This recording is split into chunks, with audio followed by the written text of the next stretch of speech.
The champagne flute trembled in my mother's perfectly manicured hand as she watched CEO Jonathan Pierce stride across the marble foyer of our family mansion. What she didn't know, what neither of my parents knew, was that this moment had been 3 years in the making. My name is Elena Rodriguez Matthews, though for most of my 28 years, I might as well have been called the Help. According to YouTube analytics, 99.3% of viewers are not subscribed. That's a huge number. By subscribing the channel that is completely free, you'll help support the channel and never miss fresh content. Born into a wealthy family with old money pretensions and new money insecurities, I learned early that my value was measured not in love or pride, but in how well I could maintain the illusion of our family's perfection. While my younger brother Marcus was groomed to take over father's real estate empire, and my sister Isabella was paraded at charity galas as the family's socialite princess, I was relegated to a very different role. Cook the meals for their dinner parties, manage the household staff, handle the tedious day-to-day operations that kept our family business running smoothly. Smile graciously when guests complimented Mother on her wonderful organizational skills, never knowing that every detail they admired was my work. Elena, darling, make sure the caterers understand that Mr. Pierce is allergic to shellfish, Mother had commanded that morning, not looking up from her phone as she coordinated with her personal stylist. And do something about your appearance before the guests arrive. We can't have you looking well, like yourself. I bit back the response that had been burning in my throat for years. Instead, I nodded and retreated to my small room. Yes, room. Not suite like my siblings. To prepare for what would be the most important dinner party of my parents' lives. Jonathan Pierce wasn't just any CEO. He was the founder and head of Pierce Dynamics, the largest commercial development firm on the West Coast. And my parents had been desperately trying to secure a partnership with him for 2 years. What they didn't know was that I had been working with Jonathan for the past 3 years, building that very company from a small startup into the powerhouse it had become. 3 years ago, broken and exhausted from being my family's invisible workhorse, I had made a decision that changed everything. Using money I had secretly saved from managing our family's various business operations, money my parents assumed they were paying to external consultants, I had started freelance consulting under a different name. Elena Rodriguez, dropping the Matthews that tied me to my family's reputation. My first client had been a young entrepreneur named Jonathan Pierce, who had big dreams but needed someone who understood both the operational and financial sides of real estate development. Someone who could build systems, manage projects, and think strategically about growth. Someone exactly like me. Working nights and weekends while continuing to play the dutiful daughter during the day, I helped Jonathan navigate his first major deal. Then his second, then his 10th. As Pierce Dynamics grew, so did my role. What started as project consulting became operational oversight. What began as temporary advice became permanent partnership. 18 months ago, Jonathan had offered me something my own family never had: recognition. He made me his chief operating officer, and 6 months after that, his equal partner. On paper, I owned 45% of Pierce Dynamics. In practice, I was the brain behind every major decision the company made. But I had kept this secret from my family, continuing to play my role as their domestic administrator while building an empire they couldn't even imagine. I had my reasons, and tonight, those reasons were about to pay off in the most spectacular way possible. The doorbell rang at exactly 7 p.m. Jonathan Pierce stood at our threshold in a perfectly tailored charcoal suit, his silver hair catching the light from our crystal chandelier. At 52, he commanded attention not through arrogance, but through the quiet confidence of someone who had built something significant. "Mr. Pierce!" Father practically launched himself forward, His politician's smile stretched wide. Robert Matthews, so pleased to finally meet you in person. Please, call me Jonathan. His voice carried the warm authority I had come to know well during our years working together. His eyes swept the foyer, taking in the obvious displays of wealth, the imported Italian marble, the original Monet hanging above the fireplace, the fresh orchids that I had arranged that morning. Mother materialized beside father, resplendent in a dress that cost more than most people's monthly salary. Jonathan, I'm Catherine Matthews. Welcome to our home. As they exchanged pleasantries, I watched from the shadows of the main staircase, invisible as always. Isabella made her grand entrance, floating down the stairs in a cloud of designer perfume and practiced charm. Marcus emerged from father's study, where he had undoubtedly been rehearsing talking points about synergy and market opportunities. Let me introduce you to our children, Mother purred, positioning Isabella and Marcus like prized sculptures. Our daughter Isabella is quite active in the art community, and our son Marcus is being groomed to take over the family business. Jonathan's eyes moved past my siblings and found me in the shadows. For just a moment, our gazes met, and I saw the slightest smile pull at the corner of his mouth. And this, father said, noticing Jonathan's attention, is Elena. She helps manage our household operations. The dismissal in his tone was casual, automatic. 28 years of reducing me to hired help, crystallized in a single sentence. Elena. Jonathan stepped forward, extending his hand. It's a pleasure to see you again. The words hung in the air like a bomb waiting to explode. Mother's perfectly contoured face froze mid-smile. Father's handshake faltered. Isabella actually took a step backward. Again? Mother's voice pitched higher. I'm sorry, I don't understand. Jonathan's smile widened. Elena and I have been working together for quite some time. In fact, I'm not sure Pierce Dynamics would exist without her vision and expertise. I stepped out of the shadows, no longer content to lurk in the margins of my own life.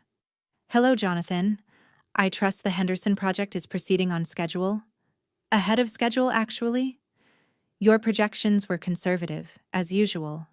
He turned back to my family, whose expressions ranged from confusion to dawning horror. I should clarify, Elena isn't just someone I've worked with. She's my business partner and the COO of Pierce Dynamics. The silence that followed was deafening. I could hear the grandfather clock in father's study ticking away the seconds, marking the end of one era and the beginning of another. That's impossible, father stammered. Elena manages our household. She doesn't have time for building one of the most successful development firms on the West Coast? Jonathan's tone remained pleasant, but there was steel underneath. I assure you, she's found the time. Elena, didn't you close the Meridian deal yesterday? 2 hours ahead of the deadline, I confirmed, savoring the way my family's faces continued to pale. The commission alone will net us about $12 million.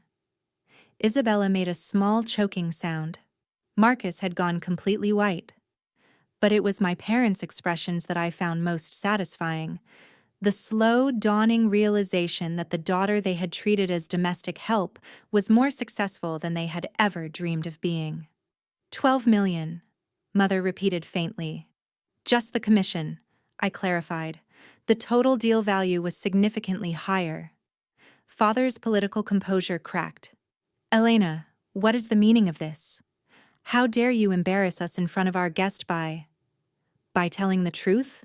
Jonathan interrupted smoothly. I hardly think Elena's professional achievements are embarrassing. If anything, you should be immensely proud.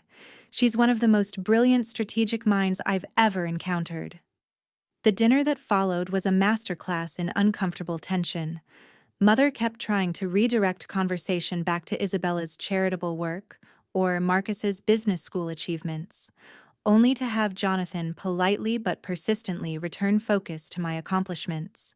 He spoke about deals I had structured, problems I had solved, innovations I had implemented, painting a picture of professional success that completely demolished my family's narrative about who I was supposed to be.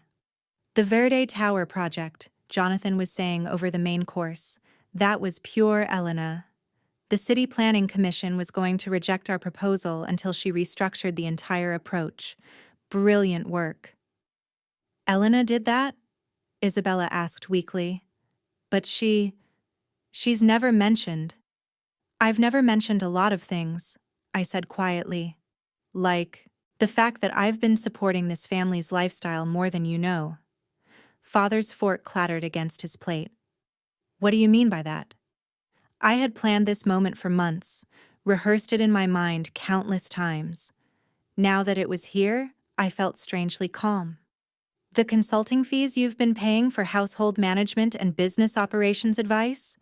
Those have been coming back to me for the past 3 years. I've essentially been paying myself to be your domestic staff while using the free time that bought me to build my actual career. The implications hit them like dominoes falling.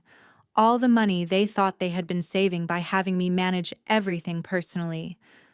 All the efficiencies they had congratulated themselves on achieving. All the credit they had taken for the smooth operations of their business and household. None of it had been them. It had been me, subsidizing my own servitude while plotting my escape. You've been stealing from us, Mother whispered. I've been charging you market rate for services rendered, I corrected. The same rate you would have paid any other consulting firm. The only difference is that the money stayed in the family, just not the way you thought. Jonathan watched this exchange with professional interest, like a case study in family dynamics. Elena, he said during a lull in the shocked silence. I've been meaning to ask, have you given any more thought to the London expansion? The board is eager to hear your recommendations. London expansion? Marcus found his voice. Elena, what board? What are you talking about? I turned to face my brother directly. Pierce Dynamics is expanding internationally. We're opening a European headquarters in London, and I'll likely be relocating there to oversee operations. Relocating? Mother's voice cracked. Elena, you can't be serious. Who will manage household operations? I finished. The same people who should have been managing them all along, professional staff. Or perhaps one of your other children could take some responsibility for the family business instead of treating it like their personal ATM. The explosion came, as I knew it would. Years of suppressed resentment erupted from both sides. My parents accused me of betrayal, manipulation, and ingratitude. I replied with a detailed accounting of exactly how much free labor I had provided over the years, how many opportunities I had sacrificed, how much of my life I had given to maintaining their comfortable illusions. You were family, Father shouted, his composure completely gone. We gave you everything. You gave me a room smaller than the guest bathroom and expected me to be grateful for the privilege of serving you, I shot back. The only thing you ever gave me was motivation to succeed despite you. Isabella, tears streaming down her carefully made-up face, played the only card she had left. Elena, please. We're your family. Doesn't that mean anything to you? For a moment, looking at my sister's genuine distress, I felt something that might have been guilt. Then I remembered every time she had casually asked me to handle some inconvenience in her life, every party where she had accepted compliments for arrangements I had made, every moment when she could have stood up for me but chose her own comfort instead. Family is supposed to support each other's dreams, I said quietly. All you ever supported was my usefulness to your dreams. Jonathan, who had remained diplomatically silent during our family meltdown, finally spoke. Perhaps I should leave you to discuss this privately. Actually, I said, standing from the table, I think I'll leave with you. Jonathan, are you free to go over the Morrison contracts tonight? I know it's unorthodox, but... Of course. He stood as well, understanding immediately. Elena, would you like to collect anything from your room? I moved my important belongings out last week, I said, which was true. I've been staying at a hotel while I looked for a permanent place. This revelation hit my parents like a physical blow. I had been living somewhere else for a week, and they hadn't even noticed. The household had continued running smoothly because I had already transitioned most responsibilities to the professional staff I had quietly hired and trained. They hadn't needed me for weeks. They just hadn't realized it yet. As Jonathan and I moved toward the foyer, Mother made one last desperate attempt to salvage the evening. Mr. Pierce, surely you understand that family matters shouldn't interfere with business relationships. Elena's personal issues with us don't need to affect your consideration of a partnership with Matthew's development. Jonathan paused, his hand on the door handle. When he turned back, his expression was colder than I had ever seen it.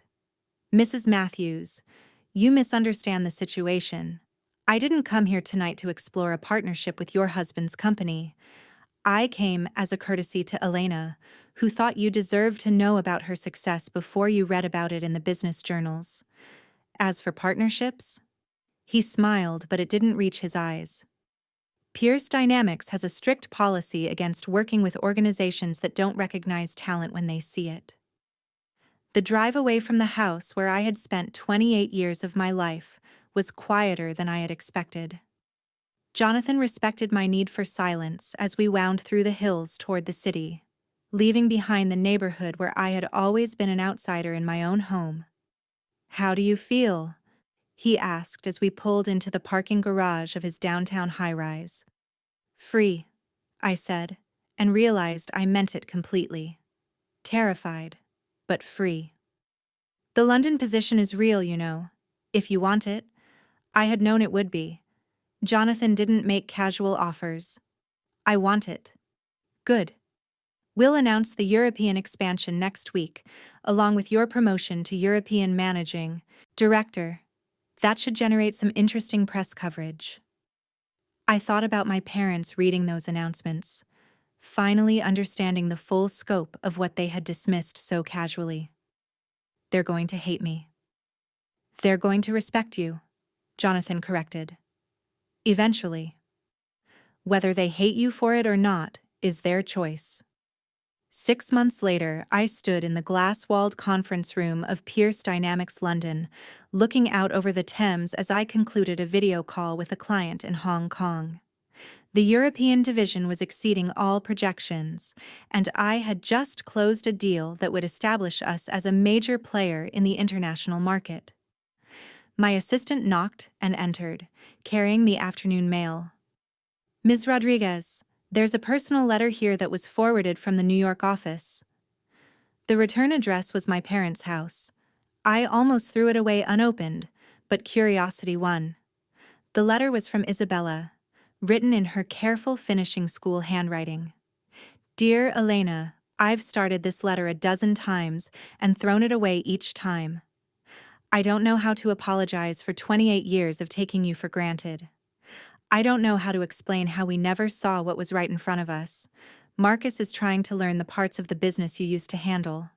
He's failing spectacularly, but he's trying. Mother has hired a household management company, but she complains constantly that they don't anticipate her needs the way you did. Father. Father reads every article about Pierce Dynamics and cuts them out. He has a folder full of stories about your success. We saw the announcement about your promotion. European Managing Director at 30, Elena. We always knew you were smart, but we never let ourselves imagine. I know you probably don't want to hear from us. I know we don't deserve forgiveness. But I wanted you to know that we see you now. We see what we lost when we were too blind to see what we had. Your sister, Isabella." I set the letter down and turned back to the window. London stretched out below me, a city full of possibilities I was only beginning to explore. Tomorrow I had meetings with potential partners in Berlin. Next month, I was flying to Dubai to explore opportunities in the Middle East. The world had opened up in ways I had never allowed myself to dream. My phone buzzed with a text from Jonathan. Board meeting moved to Thursday. Also, congratulations on the Hong Kong deal. Knew you'd close it. I smiled and typed back, Thursday works. And you never doubted me for a second. Never, came his immediate reply. See you at the celebration dinner. As I gathered my things to leave the office, I caught my reflection in the conference room window.